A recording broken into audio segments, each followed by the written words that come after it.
Hi! Welcome to Bookbox.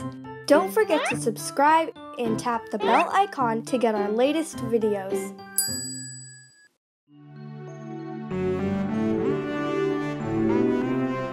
Rosa şehre iniyor. Yazan Amit Garg.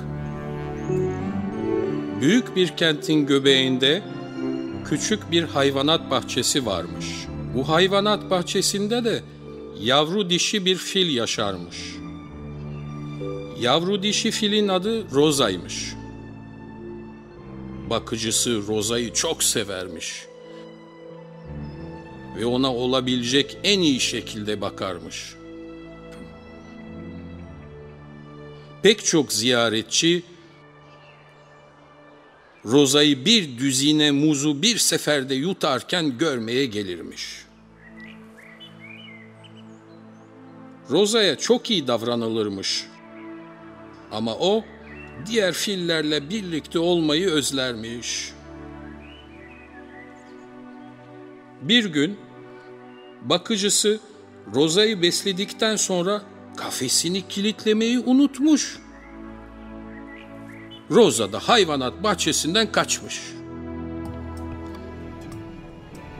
Önce yol kenarında dondurma satan bir dondurmacıya rastlamış.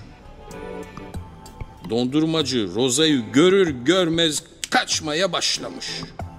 Meraklı yavru dişi fil Rosa hortumunu buzluğun içine daldırmış. İçindeki şey öyle soğuk, öyle tatlı, öyle lezzetliymiş ki hortumuyla tek çekişte hepsini diye yutmuş. Rosa gezinmeye devam etmiş. Kendi gibi birini arıyormuş.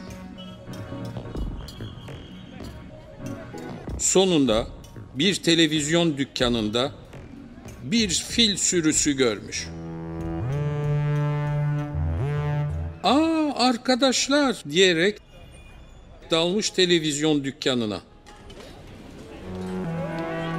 Dükkandaki herkes kaçışınca Rosa dükkanda tek başına kalmış. Rosa ekrandaki fillerle konuşmaya çalışmış ama nafile. Hiç cevap alamamış. Hayal kırıklığına uğramış ve kafası karışık bir şekilde dükkandan ayrılmış. Sokağa çıkınca Hindistan cevizi satan bir adama rastlamış.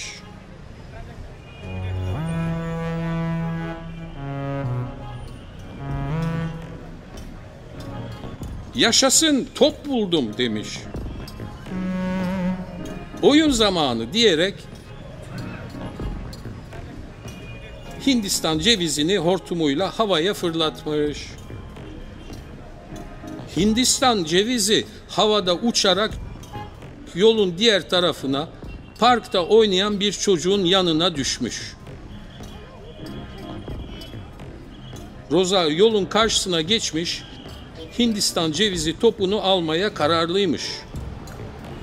Tabii arabalar ani fren yapmış, otobüsler korna çalmış ve sürücüler birbirlerine bağırmaya başlamış. Rosa trafiği tıkamış. Trafik polisi yolu açmak için olay yerine gelmiş. Hayvanat bahçesini haberdar etmişler. Sebep olduğu kargaşayı umursamadan Rosa parkta koşmaya başlamış. Bir ufaklığın tam önünde duruvermiş. Çocuk Rosa'ya gülümsüyormuş. Ufaklık kıkırdayarak Rosa'yı okşamış. Rosa da yeni edindiği arkadaşını trompet sesi çıkararak heyecanla selamlamış.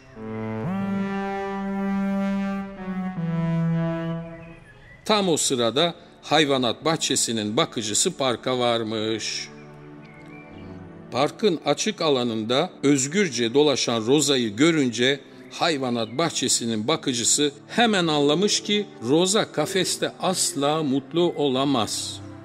Hayvanat bahçesinin yönetimi Rosa'yı kentten uzak, bir sürü başka filin serbestçe dolaştığı koruma altına alınmış bir ormana göndermişler. Rosa orada çok mutlu bir şekilde büyümüş. O gün bugündür. Rosa artık demir parmaklıklar arkasında, dar bir kafeste değil, bir sürü ağacın arasında düzinelerce muz yutuyor.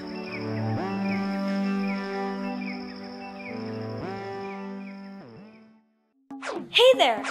Don't forget to like and share this video. Also, please leave your comments below.